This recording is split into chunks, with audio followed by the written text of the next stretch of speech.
সবাই জানেন যে গত 24শে ফেব্রুয়ারি সাজেকে যে ভয়াবহ দুর্ঘটনা ঘটেছিল সেখানে প্রায় 42টি পরিবারের বাসা ক্ষতিগ্রস্ত হয়েছে।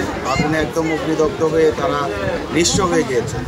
তো আমরা মূলত এইসব ক্ষতিগ্রস্ত পরিবারের পাশে দাঁড়িয়েছি এবং আজকে তাদেরকে সামান্য কিছু সহযোগিতা আমরা বিজেপির পক্ষ থেকে তাদেরকে প্রদান করেছি এবং ভবিষ্যতেও আমরা তাদের পাশে আছি এবং তাদের জানমালের নিরাপত্তার পাশাপাশি তাদের দৈনন্দিন জীবনে যে কোনো সহযোগিতার জন্য আমরা তাদের পাশে আছি এবং থাকবো এবং আগামীতেও আমরা তাদেরকে সহযোগিতা অব্যাহত রাখবো।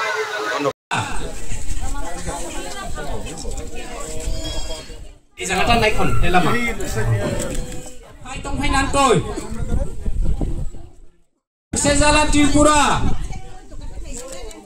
বুঝং নাইখন ন ফটো ফটো